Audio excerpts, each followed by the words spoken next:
Hello student, welcome back to Manthan's Prakashan YouTube channel. और हम लोग इंग्लिश पढ़ रहे हैं। 2 क्लासेज हम लोग की हो चुकी हैं, आज तीसरी क्लास है। तो हम लोगों ने पिछले क्लास में देखा था पार्ट्स ऑफ स्पीच क्या होते हैं। पार्ट्स ऑफ स्पीच को हम लोगों ने बहुत अच्छे से समझा था। उसको जितने भी उसमें पार्ट होते हैं 8, वो सारे हम लोगों ने देख लिए थे कि नाउन क्या होता है, प्रोनाउन क्या होता है, एडजेक्टिव क्या होता है, सारा की सारा चीज़ें देखी थी। उसके बाद सेकंड क्लास में हम लोगों ने नाउन का पार्ट पढ़ना शुरू किया था। थोड़ा रसली मैंने पढ़ाया है, तो मैं उसको आज थोड़ा से अच्छे से उसको आपको समझाऊंगा और उसको दिखाऊंगा कि वो होते क्या हैं। और आज हम लोग प्रैक्टिस भी, अगर टाइम मिला तो प्रैक्टिस भी करेंगे उसके ऊपर। अगर नहीं मिला तो कल प्रैक्टिस करेंगे, लेकिन करेंगे ज़रूर, क्योंकि प्रैक्टिस ही सब कुछ है। तो देखिए, हम लोग कल पहले रिवीजन कर लेते हैं कि जो हम लोगों ने पिछले 2 क्लासेस पे पढ़ा है। पहला तो ये कि हम लोगों ने पार्ट्स ऑफ स्पीच देखा था कि नाउन क्या होता है। नाउन एनी नेमिंग वर्ड, जो किसी भी व्यक्ति का नाम या पर्सन, प्लेस या थिंग का नाम आपको दिखाता हो, वो कहलाता है नाउन। जैसे कि मैंने बोला मार्कर, मार्कर ये जो चीज़ है, इसका नाम है मार्कर। तो ये मार्कर जो वर्ड है ये नाउन हो गया, क्योंकि किसी का नेमिंग वर्ड है। फिर इसके बाद हमने देखा था प्रोनाउन, जो नाउन को रिप्लेस करके उसकी जगह आ सके, उसकी जगह काम कर सके, उसको हम लोग प्रोनाउन कहते हैं। उसके बाद फिर हम लोगों ने देखा था एडजेक्टिव। एडजेक्टिव क्या होते हैं? किसी भी तरीके से नाउन या प्रोनाउन के बारे में बताते हैं, या फिर उसके बारे में जानकारी देते हैं, या अच्छाई, बुराई, गिनती, या फिर कितने, क्वांटिटी, क्वालिटी, जो भी उसके बारे में बताए, नाउन को डिफाइन करे, तो वो एडजेक्टिव कहलाता है। फिर उसके बाद हम लोगों ने देखा था वर्ब। वर्ब जो सब्जेक्ट एक्शन करता है, मतलब कि जो सब्जेक्ट होता है वो जो कोई भी एक्शन करता है, तो वो जो एक्शन होता है ना, उसे ही वर्ब कहते हैं। हम लोगों ने पिछली क्लास में सब पढ़ रखा है। मैं एक बार जब बस आपको रिवाइज करा रहा हूँ। जो आपने नहीं पढ़ा है तो पिछली क्लास में जाइए, वो आपको वहाँ पे मिलेगा और वहाँ पे आप इसे समझ लीजिएगा। फिर उसके बाद हमने देखा था एडवर्ब। एडवर्ब क्या होता है? नाउन, प्रोनाउन और इंटरजेक्शन को छोड़ के बाकी जितने भी पार्ट्स ऑफ स्पीच होते हैं, सारे के बारे में वो जानकारी देता है या उसको डिफाइन करता है, तो वो एडवर्ब कहलाता है। फिर उसके बाद हम लोगों ने क्या पढ़ा था? एडवर्ब के बाद हम लोगों ने पढ़ा था कंजंक्शन और रिलेटिव प्रोनाउन। कंजंक्शन क्या होता है? कंजंक्शन दरअसल में 2 सेंटेंस को आपस में जोड़ने का काम करता है। कंजंक्शन दरअसल में 2 सेंटेंस को आपस में जोड़ने का काम करता है। रिलेटिव प्रोनाउन का और कंजंक्शन में हम लोगों ने अंतर भी समझा था कि देखिए, कंजंक्शन क्या करता है? 2 सब्जेक्ट को जोड़ने का काम करता है, लेकिन रिलेटिव प्रोनाउन 2 सेंटेंस को आपस में जोड़ता है पर एक नाउन को भी रिप्लेस करता है, इसलिए उसको रिलेटिव प्रोनाउन कहते हैं। अच्छे से मैंने समझाया था एग्जांपल देके कि वो कैसे 2 सेंटेंस को रिलेट कर रहा है और ऊपर से एक नाउन को हटा रहा है, तो इसलिए प्रोनाउन, और रिलेट कर रहा है इसलिए रिलेटिव प्रोनाउन। ठीक है। फिर हम लोगों ने उसके बाद प्रीपोजिशन भी देखा था, कंजंक्शन देखा था, मतलब कि हम लोगों ने सब कुछ देख लिया था। उसके बाद हम लोगों ने देखा था कि नाउन के कौन कौन से पार्ट होते हैं। Proper noun, common noun, material noun, collective noun और एब्स्ट्रैक्ट नाउन। हम लोगों ने ये देखा था। मैंने बताया था कि प्रॉपर नाउन होता क्या है? किसी पर्टिकुलर प्लेस, पर्सन, थिंग का नाम जब हम लेते हैं तो उसको कहते हैं प्रॉपर नाउन। जैसे देखिए, प्रॉपर नाउन में दरअसल मैं एक चीज़ बता दूं, प्रॉपर नाउन को अगर जो हम लोग ब्रॉडली देखें तो किसी भी पर्सन का नेम, किसी भी पर्सन का नेम, जैसे राम, श्याम, या आपका नाम, ठीक है, या फिर किसी फेस्टिवल का नेम, फेस्टिवल का नेम, ये भी प्रॉपर नाउन होते हैं। जैसे मैंने लिखा होली, दिवाली, ये सब क्या है? ये सब प्रॉपर नाउन है। क्या है? Proper noun. फिर मैंने लिखा मंथ्स नेम,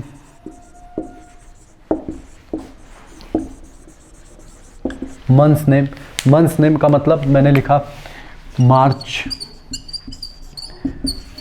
अप्रैल, ये सब क्या है? ये सब प्रॉपर नाउन है। क्योंकि देखिए, मंथ एक कॉमन नाउन है।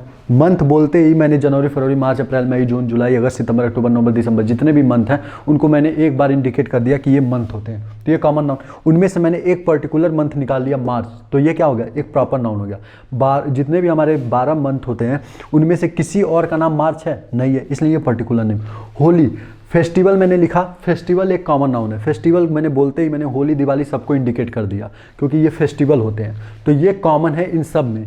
लेकिन जैसे ही मैंने होली लिखा, तो ये जो होली वर्ड मैंने लिखा, ये होली एक पर्टिकुलर फेस्टिवल को दिखा रहा है, तो ये क्या हो गया, एक प्रॉपर नाउन।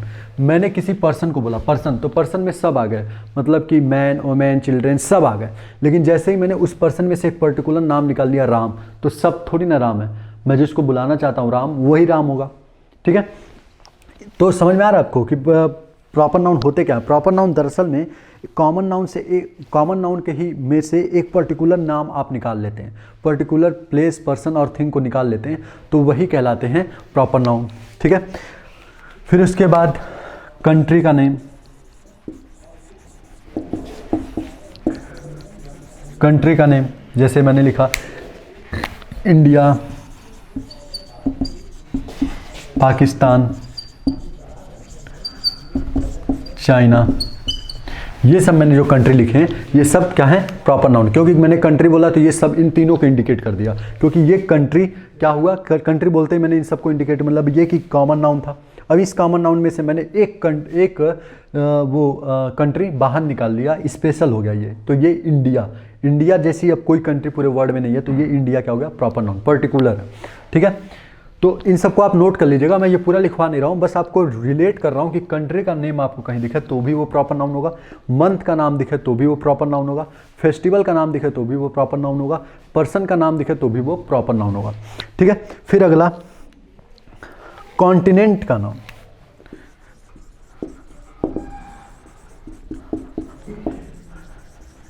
आप इसे हिंदी में भी लिख सकते हैं, पर्सन का नाम, फेस्टिवल मतलब कि त्योहारों का नाम, महीनों का नाम और देशों का नाम, और कॉन्टिनेंट मतलब कि महाद्वीपों का नाम। कॉन्टिनेंट का नाम भी प्रॉपर नाउन होता है। कॉन्टिनेंट मैंने बोला तो ये सारे सातों कॉन्टिनेंट को वो क्या किया, इंडिकेट कर दिया। क्या किया, सारे के सारे कॉन्टिनेंट को इंडिकेट कर दिया, तो ये कॉन्टिनेंट प्रॉपर कॉमन नाउन हुआ। और इस कॉन्टिनेंट में से मैंने एक पर्टिकुलर कॉन्टिनेंट निकाला, एशिया। क्या निकाला, एशिया। जैसे ही मैंने एशिया निकाला, ये क्या हो गया, एक पर्टिकुलर। अब सारे कॉन्टिनेंट में एशिया एक अकेला स्पेशल है, मतलब इसके जैसा फिर कोई नहीं है, पर्टिकुलर हो गया, तो ये proper noun. Asia, Africa, Australia, ये सब क्या है, ये सब के सब एक कॉमन नाउन है, सॉरी प्रॉपर नाउन है। क्या है, ये सब के सब एक प्रॉपर नाउन है। ठीक है, तो ये थे प्रॉपर नाउन। और भी देख लेते हैं। आप अगर नहीं लिख पाए तो वीडियो पॉज करके आप लोग इसको लिख लीजिएगा।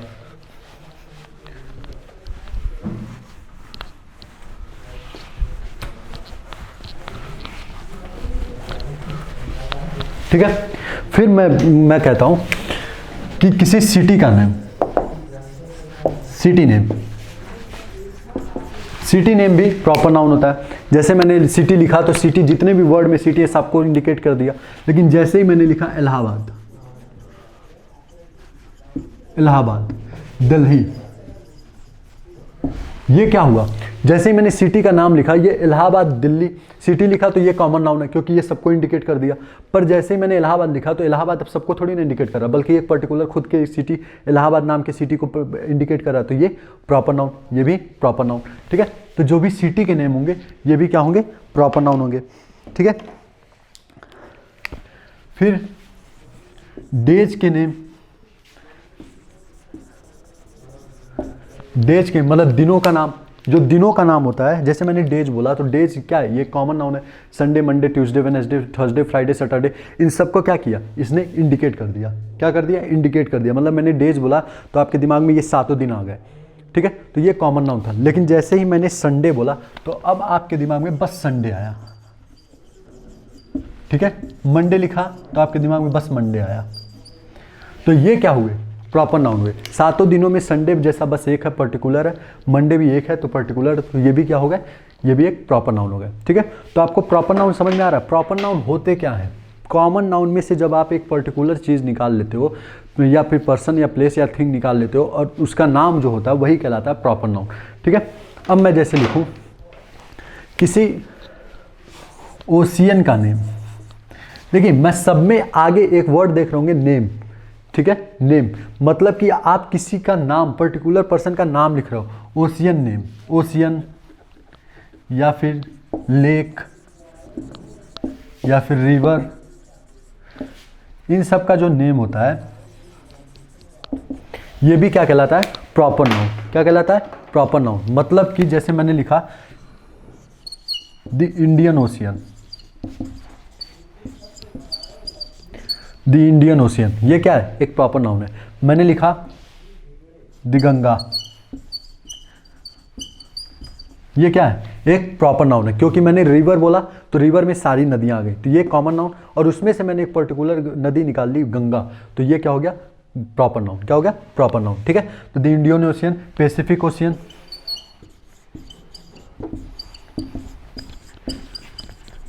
Pacific ocean, the Pacific ocean, तो ये भी क्या हो गया? एक प्रॉपर नाउन। ठीक है, समझ में आपको? तो ये थे प्रॉपर नाउन। प्रॉपर नाउन को हम लोग आज बहुत ही इलेबोरेट तरीके से पढ़ा है, क्या कैसे होते हैं, मतलब कैसे कॉमन नाउन में से उनको निकालते हैं, किन किन को प्रॉपर नाउन कहते हैं, लगभग हमने समझ लिया। ठीक है, आपके जो एग्जाम में टेट के एग्जाम में आएगा वो यहीं तक आएगा, इससे बाहर नहीं जाएगा। मैंने जो कल एक एक्स्ट्रा चीज़ पढ़ा रखी थी कि सेंटेंस में, जैसे कि क्लास में 2 कविता वाली बात है, तो वो दरअसल में टेट में तो आने के चांसेस नहीं है, पर अगर जो कभी आ जाए तो आप उसके लिए प्रिपेयर रहना। ठीक है, उसके लिए प्रिपेयर रहना, क्योंकि अगर जो आपको अच्छे नंबर पाने तो फिर आपको एक स्टेज बाकी लड़कों से थोड़ा सा ऊपर रहना पड़ेगा। ठीक है, तो ये था प्रॉपर नाउन। फिर देख लेते हैं कॉमन नाउन। कॉमन नाउन दरअसल क्या होता है? कॉमन नाउन का मतलब जो अभी अभी मैं प्रॉपर नाउन में समझा रहा था, तो उसी में कॉमन नाउन मैं समझाता जा रहा था। कॉमन नाउन में ये समझा रहा था मैं आपको कि जब आप कोई एक ऐसा वर्ड लेते हो जिससे कि वो कई चीज़ों को इंडिकेट करने लगता है, मतलब कि मैं आपको समझा रहा हूँ, मैं भी लिखवा भी दूंगा। जब आप, जैसे मैंने बोला कंट्री, तो कंट्री आपने बोला तो जितने भी वर्ड में जितने भी देश हैं सबको आपने इंडिकेट कर दिया। तो ये जो कंट्री है ये क्या हो गया? एक कॉमन नाउन हो गया। इसने सारे के सारे कंट्री को इंडिकेट कर दिया। जैसे आपने बोला कॉन्टिनेंट, फेस्टिवल, तो ये सब, जैसे आप फेस्टिवल बोले मतलब कि जितने भी त्यौहार हैं वो सब आपके दिमाग में आ गए।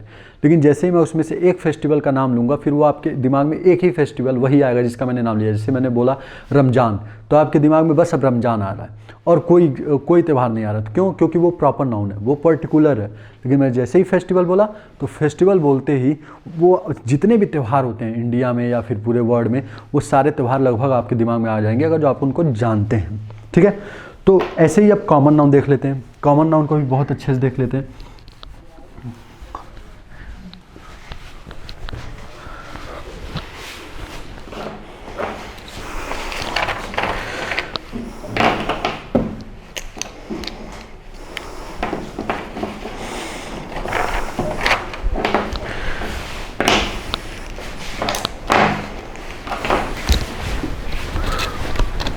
देखिए, कॉमन नाउन का मतलब मैंने आपको समझा दिया कि वो सारी चीज़ों को इंडिकेट कर देता है।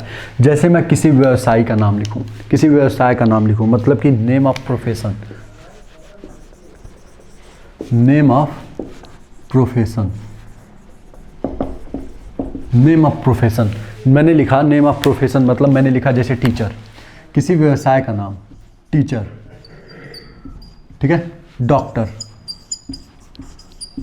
ठीक है, मैंने ये जैसे लिखा टीचर, डॉक्टर, तो ये क्या हुआ? किसी व्यवसाय। जैसे आपने टीचर बोला तो टीचर का मतलब जो क्लास 1 के बच्चों को पढ़ाता है वो भी, क्लास 10 के बच्चों को पढ़ाता है वो भी, मैं भी, या फिर एसएससी के बच्चे, बैंक के बच्चों, जो भी मतलब आप किसी को पढ़ाने का काम करता है, आपने सबको बोल दिया टीचर, आपने सबको बोल दिया टीचर।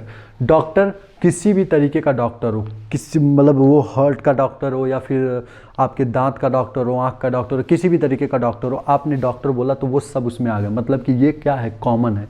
तो ये नेम ऑफ प्रोफेशन, जैसे ही आप किसी प्रोफेशन का नाम लिखते हो तो वो क्या हो जाता है? कॉमन नाउन हो जाता है। समझ में आ रहा है क्यों होता है? मैं आपको रटवा नहीं रहा हूँ, मैं आपको समझा रहा हूँ ताकि आपको इसको रटना ना पड़े। आपको एक बार समझ में आ जाए तो आप क्वेश्चन जाके कर सको, उस पर अप्लाई कर सको। तो मैंने टीचर क्यों कॉमन नाउन होता है, डॉक्टर क्यों कॉमन नाउन होता है? क्योंकि ये सबको, जितने भी तरीके के डॉक्टर होंगे या टीचर होंगे, सबको इंडिकेट कर देगा। ठीक है, फिर उसके बाद जैसे हम लोग लिखते हैं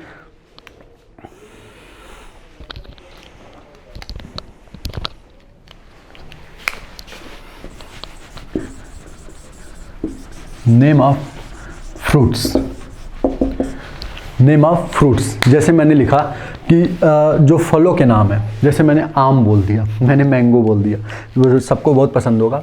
मैंने बोल दिया mango,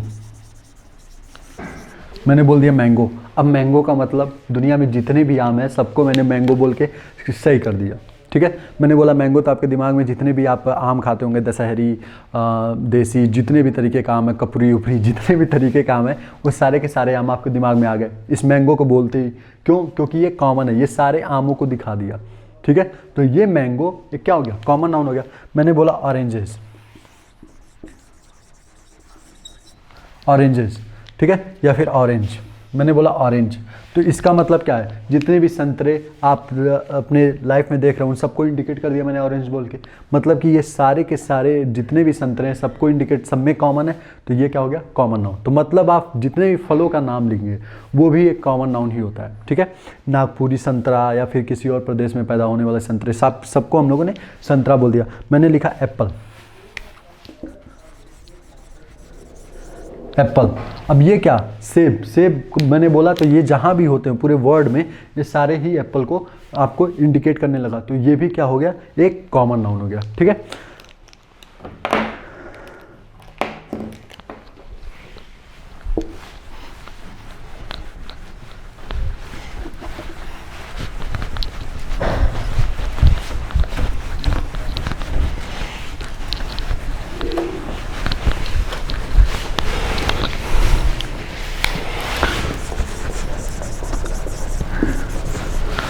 name of animals, animals, animal के जितने भी नाम होते हैं वो भी क्या होते हैं? कॉमन नाउन होते हैं। अब बार बार मैं उसी चीज़ को नहीं बोलूँगा क्यों कॉमन नाउन होते हैं, आपको अब इतना तो समझ में आ गया होगा कि क्यों कॉमन नाउन होते हैं, ठीक है। तो अब आप खुद बताइए, जैसे मैंने बोला डॉग, तो अब डॉग का मतलब मैंने कल भी बताया था, जैसे ही डॉग बोला तो जितने भी वर्ड में कुत्ते हैं सबको ये इंडिकेट करने लगा, तो इसका मतलब ये कॉमन नाउन है। ये सारे ही कुत्तों का नाम है कॉमन नाउन। कैट, ठीक है, फ्रॉग, ठीक है, काऊ, ये जितने भी आप जानवरों के नाम लिख सकते हैं वो सब के सब क्या होंगे? Common noun. इसी तरह जितने भी एनिमल, मैं यहीं पे लिख देता हूँ, नीचे ही बार बार नहीं लिखना पड़ेगा। बर्ड्स के नाम भी क्या होते हैं? कॉमन नाउन होते हैं, ठीक है। जितने भी आप बर्ड्स के नाम लोगे वो भी क्या होंगे? कॉमन नाउन होंगे, ठीक है। इंसेक्ट, फिश, जितने भी, अब देखिए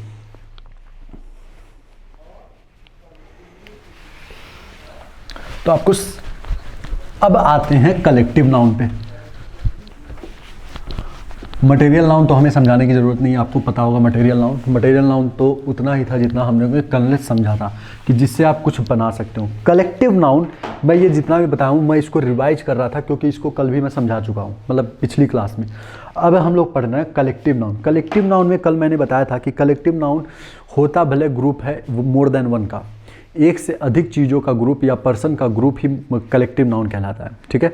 collection of more than one things, collection of more than one things मतलब कि एक से अधिक चीज़ों का जो समूह होता है उसे कलेक्टिव नाउन कहते हैं। लेकिन कलेक्टिव नाउन हमेशा अपने साथ सिंगुलर वर्ब लेता है, ये मैंने कल समझाया था। कल के लेक्चर में मैंने समझाया था कि जैसे मैंने कल एग्जाम्पल दिया था कमेटी का जो मैंने एग्जाम्पल दिया था उसका मैंने ये बोला था कि ये जो है ये ग्रुप होगा, ग्रुप ऑफ मेंबर्स होगा, शायद आपको यहाँ दिख नहीं रहा होगा तो मैं इसको इरेज कर देता हूँ। ग्रुप ऑफ मेंबर्स होगा, ठीक है, ग्रुप ऑफ मेंबर्स होगा। मतलब कि सदस्यों का जो ग्रुप होता है, मैं इसको हिंदी में भी लिख रहा हूँ, अगर जो आपको दिक्कत है इसको लिखने में तो मैं हिंदी बोल रहा हूँ, आप उसको लिख लीजिएगा। सदस्यों का जो समूह होता है उसे कमेटी कहते हैं। अब ऑब्वियस सी बात है, ग्रुप जो समूह होगा वो एक आदमी का तो हो नहीं सकता है। लॉजिकल बात यह है कि ग्रुप एक आदमी का हो नहीं सकता। अगर जो मैं अपने आप को बोलूँ तो मैं डायरेक्ट बोलूँगा अखंड प्रताप सिंह, ठीक है, क्योंकि मेरा ग्रुप नहीं है, मैं अकेला हूँ, मैं सिंगल हूँ, मैं एज ए इंडिविजुअल आपके सामने खड़ा हूँ। लेकिन ग्रुप ऑफ मेंबर्स, जैसे मैं बोलूँ मंथन प्रकाशन, तो ये एक ग्रुप है, कई टीचर्स कई वर्कर्स का ग्रुप है। तो ये जो ग्रुप है वो सिंगल तो हो नहीं सकता है, मतलब कि उसमें कई सारे मेंबर होंगे। तो अगर लॉजिकल देखा जाए तो इसके साथ प्लूरल वर्ब आप लेने की गलती कर जाओगे। इसके साथ आप आर या वर या हैव सोचोगे, ठीक है।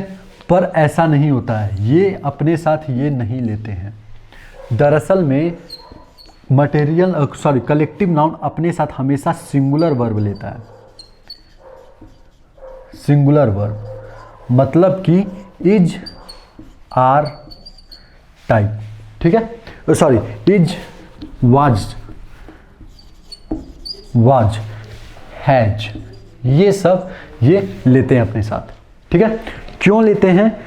ये देखिए, collection of one thing, collection of group of members, collection of many things, ठीक है। तो जब ये कलेक्शन हो गया, तो जैसे मैं ये बोलूँ, जैसे आप लॉजिकल बात समझना, मैं एक आदमी हूँ, मैं भी तो कई एटम से बन के बना हूँ, पर मैं आपको दिख के आ रहा हूँ, कई अंगों का कलेक्शन, तो मेरे साथ आप सिंगुलर यूज किए। ऐसे ही इसको भी समझा जाता है, कमेटी ग्रुप है मेंबर्स का, पर है तो एक ही कमेटी ना, तो जब एक ही कमेटी है तो इसको सिंगुलर उस वर्ब लेते हैं, इज, वाज, हैज, ठीक है। इसके साथ कभी भी आप आर, वर, हैव मत यूज कीजिएगा। जब भी आपको कलेक्टिव नाउन दिखे तो आपको हमेशा उसके साथ सिंगुलर वर्ब यूज करना है, पर यह आपको रटना नहीं है, ये आपको रटना नहीं है। क्यों नहीं रटना है, मैं उसको समझा रहा हूं।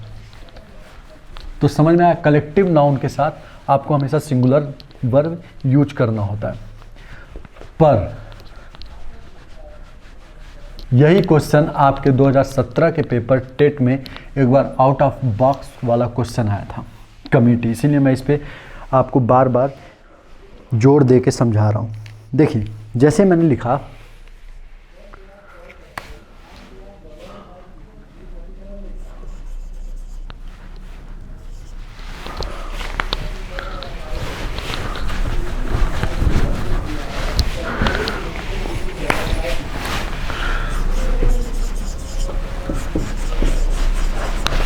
two teams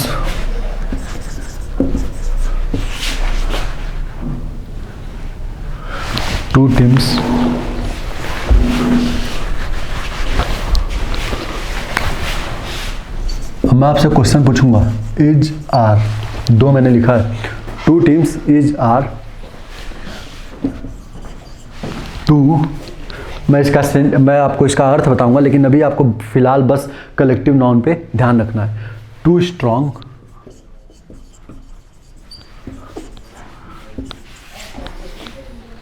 to qualify, too strong,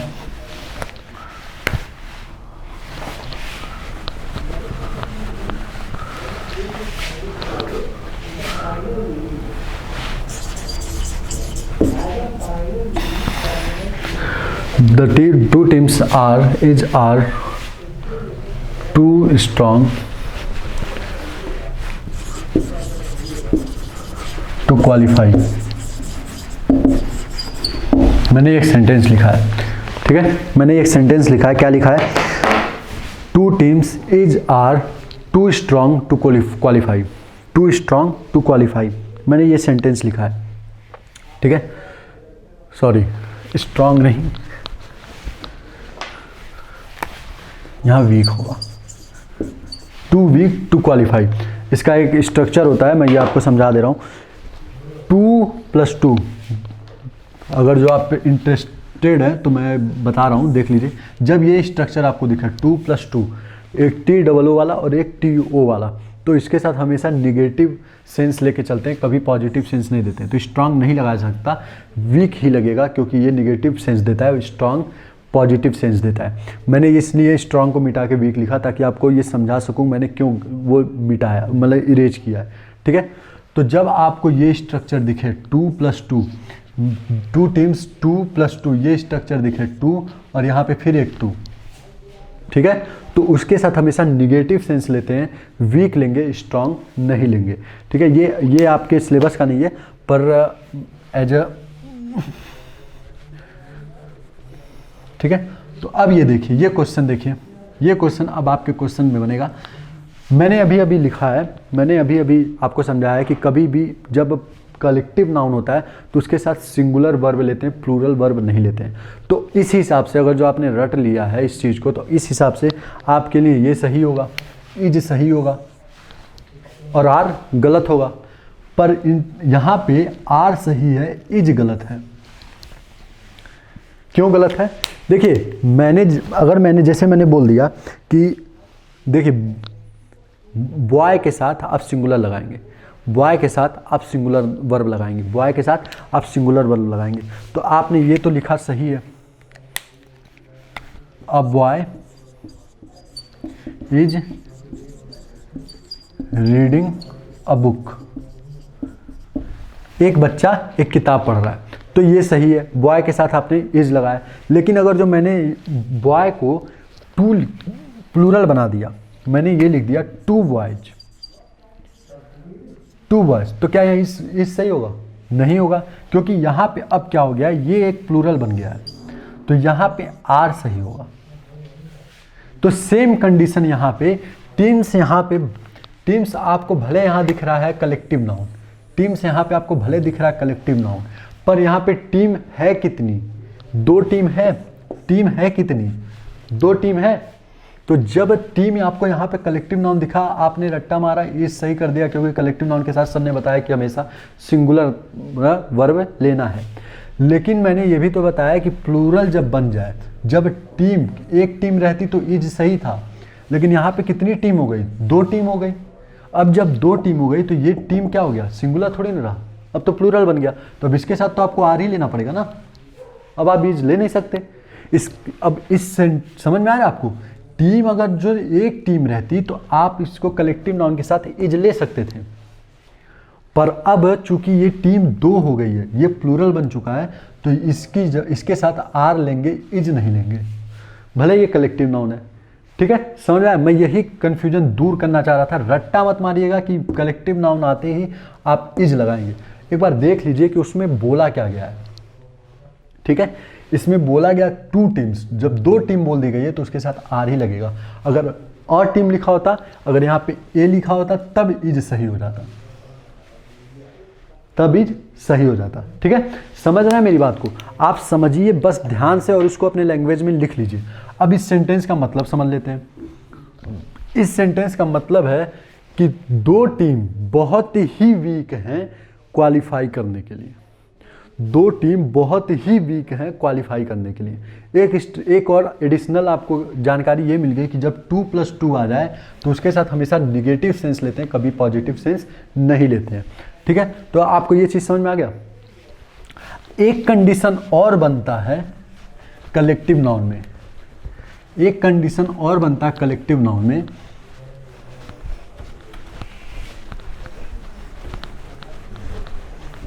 एक कंडीशन और बनता है कलेक्टिव नाउन में, जब वो अपने साथ प्लूरल वर्ब लेता है, पर वो आपके सिलेबस का नहीं है, लेकिन फिर भी मैं बोल दे रहा हूँ। अगर जो आप लिखना चाहें तो लिख सकते हैं, आपके क्वेश्चन में मुझे नहीं लगता वो कभी आएगा, लेकिन मैं बोल दे रहा हूँ। जब कभी भी सेंटेंस में कलेक्टिव नाउन में बिखराव होता दिखे, जब कभी भी आपको सेंटेंस में कलेक्टिव नाउन जो यूज किया गया है उसमें बिखराव होता दिख रहा हो, ठीक है, तब आप वहाँ पे हमेशा प्लूरल वर्ब लगाएंगे। एग्जाम्पल देख लेते हैं, उस पर ज़्यादा स्ट्रेस इसलिए नहीं दूंगा क्योंकि ये आप लोगों के सिलेबस का नहीं है। ठीक है, लेकिन मैं इसको एक बार समझा देता हूँ, आप लोग देख लीजिए।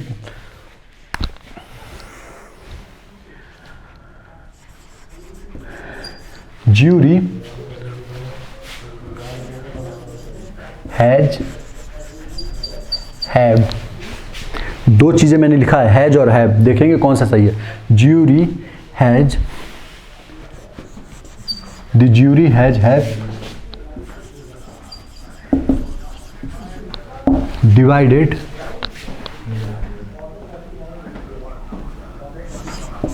On the matter of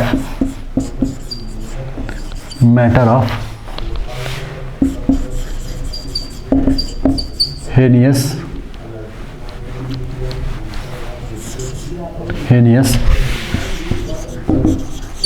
crime। ठीक है, the jury has have divided on the matter of heinous crime। मैंने ये लिखा कि ज्यूरी, जैसे ज्यूरी बैठे हुए थे, कोई जज ने फैसला सुनाया। मैं इसके पीछे की कहानी बता रहा हूँ, जो मैं सेंटेंस अपने दिमाग में रख के लिखा हूँ।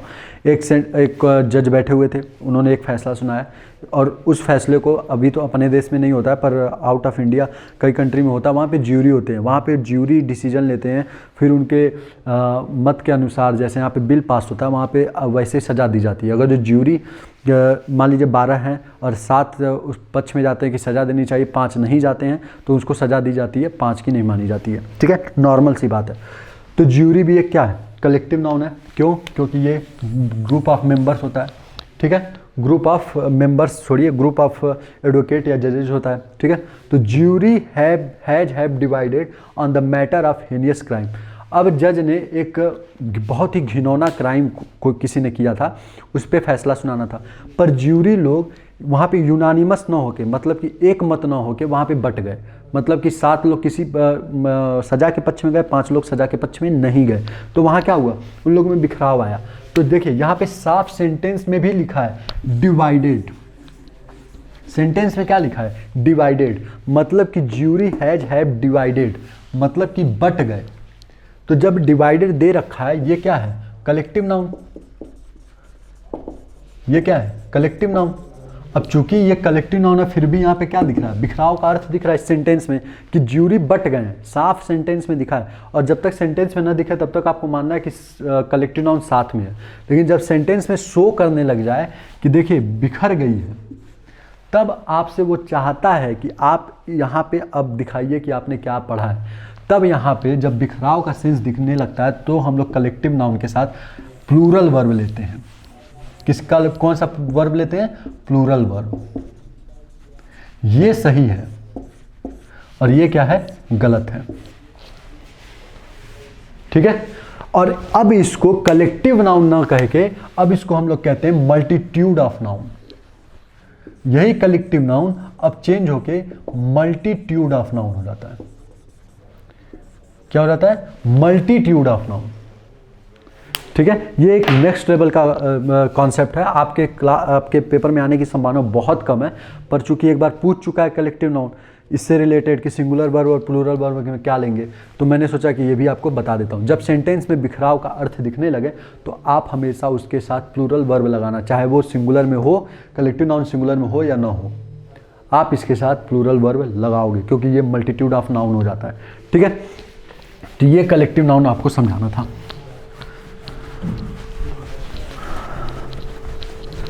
अब आप लोग मटेरियल नाउन देख चुके हैं। एब्स्ट्रैक्ट नाउन हम लोगों ने कल एकदम पिछली क्लास में एकदम नहीं पढ़ा था, वो देख लेते हैं। एब्स्ट्रैक्ट नाउन हम लोग पिछली क्लास में एकदम से नहीं पढ़ा था, उसको देख लेते हैं। तो अब हम लोग देखेंगे एब्स्ट्रैक्ट नाउन।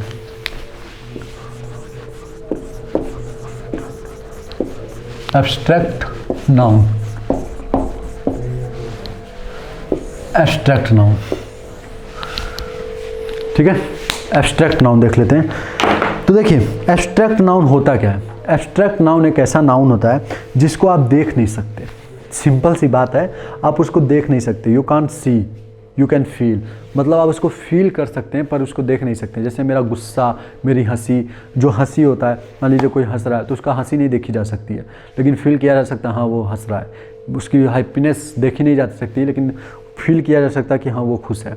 उसका गुस्सा, किसी का भी गुस्सा, ये सब देखा नहीं जा सकता है। ठीक है, तो ये कहलाते हैं एब्स्ट्रैक्ट नाउन। एब्स्ट्रैक्ट नाउन क्या होता है आपको समझ में आया?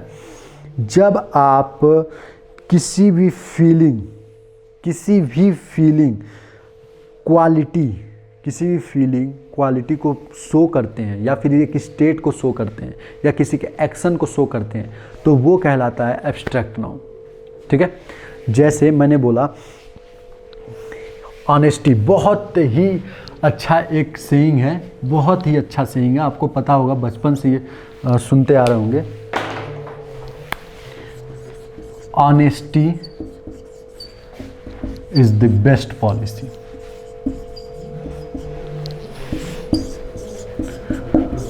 इज द बेस्ट पॉलिसी, ये सुनता आ रहा है। Honesty is the best policy, सुनते आ रहे हैं आप। अब यहाँ पे ये जो ऑनेस्टी है यही तो है एब्स्ट्रैक्ट नाउन। ये जो ऑनेस्टी है यही तो है एब्स्ट्रैक्ट नाउन।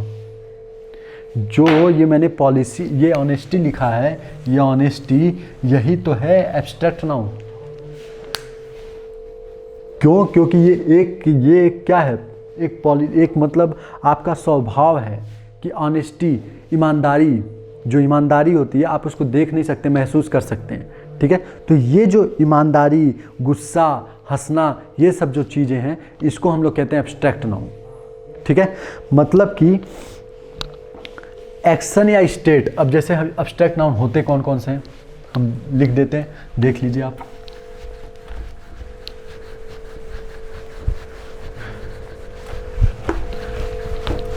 इसमें एक एक्सेप्शन आता है जो कि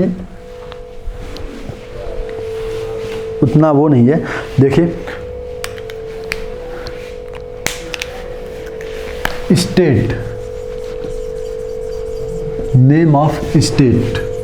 स्टेट का मतलब हिंदी में अगर जो कहें तो अवस्था का अवस्था जो होती है, जो उम्र की अवस्था होती है, उसको भी हम लोग क्या मानते हैं, एब्स्ट्रैक्ट नाउन। जैसे मैंने लिखा चाइल्डहुड, चाइल्डहुड मैंने लिखा चाइल्डहुड, तो चाइल्डहुड एक एब्स्ट्रैक्ट नाउन है क्योंकि ये बचपना, समझ रहे हैं, बचपना। तो ये जो चाइल्डहुड है ये क्या है, एक एब्स्ट्रैक्ट नाउन है, ठीक है। जैसे कई लोग बोलते हैं childhood is the best part of any persons life. किसी आदमी के ज़िंदगी का सबसे अच्छा भाग जो होता है वो चाइल्डहुड होता है। तो वो जो चाइल्डहुड, बचपना जो होता है, किसी इंसान के, व्यक्ति के जीवन का जो सबसे अच्छा भाग होता है वो बचपना होता है। तो वहाँ पे जो बचपना, चाइल्डहुड यूज किया जाता है वो क्या होता है, एब्स्ट्रैक्ट नाउन होता है। क्या होता है, एब्स्ट्रैक्ट नाउन होता है, ठीक है। फिर नेम ऑफ एक्शन, एक्टिविटी।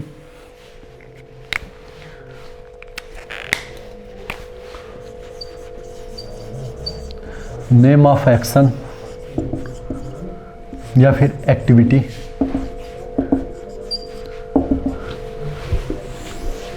मतलब कोई भी क्रिया या एक्टिविटी का जो नाम होता है वो भी एब्स्ट्रैक्ट नाउन कहलाता है। किसी भी क्रिया या एक्शन या एक्टिविटी, क्रिया का जो नाम होता है वो क्या कहलाता है, एब्स्ट्रैक्ट नाउन कहलाता है। जैसे मैंने लिखा लाफ्टर, लाफ्टर, लाफ्टर का मतलब हंसना। जैसे हम बोलते हैं ना, इसका एक एग्जांपल भी लेते हैं, जैसे बोला laughter is the best therapy, ठीक है। Laughter is the best therapy, laughter is the best therapy. तो यहाँ पे जो लाफ्टर, ये वर्ड मैंने यूज किया लाफ्टर, ये जो मैंने वर्ड यूज किया लाफ्टर, ये क्या है, एक एक्शन है, ये एक्शन है, किसी का हंसना, किसी का हंसना, ये क्या कहलाता है, किसी का हंसना एक एक्शन है, एक्शन का नाम है, तो ये एब्स्ट्रैक्ट नाउन होगा, ठीक है। तो लाफ्टर, फिर मूवमेंट, ग्रोथ, इसको लिख लीजिएगा क्योंकि ये वर्ड आपके एग्जाम पॉइंट ऑफ व्यू से, ग्रोथ, ठीक है। थॉट,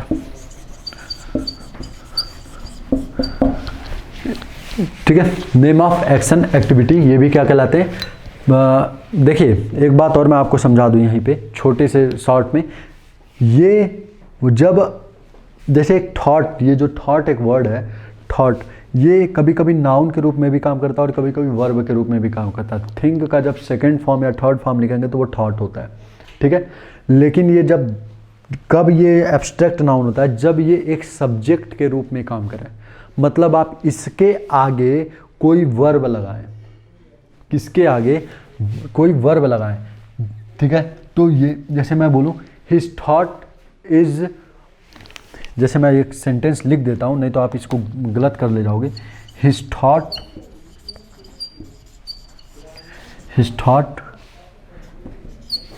इज गुड, और मैंने बोला ही थॉट ही कुड डू, ठीक है। अब ये दो सेंटेंस लिखा हुआ है, यहाँ पे दो जो थॉट लिखे हैं अलग अलग सेंस में है। यहाँ पे ये नाउन है और यहाँ पे ये वर्ब है। नाउन कैसे पता चला, देखिए इसके आगे हम लोगों ने एक वर्ब यूज किया है इज, इसके आगे यूज किया है, इसके आगे यूज किया है, पीछे नहीं, इसके आगे यूज किया है, तो ये क्या हो गया, एक नाउन हो गया। कौन सा नाउन, एब्स्ट्रैक्ट नाउन। लेकिन यहाँ पे ये एक वर्ब है, ही सब्जेक्ट और सब्जेक्ट के आगे ये एक वर्ब यूज हुआ है जो कि थॉट है, तो ये एक वर्ब है। समझ में आया? तो ये था एब्स्ट्रैक्ट नाउन। तो आज बस यही रखते हैं। अब अगले क्लास में हम लोग इस पर प्रैक्टिस करेंगे, और अगला जो सेशन होगा बस प्रैक्टिस सेशन होगा और कुछ नहीं होगा। ठीक है, तो नाउन हम लोग का खत्म। Thank you so much, thank you.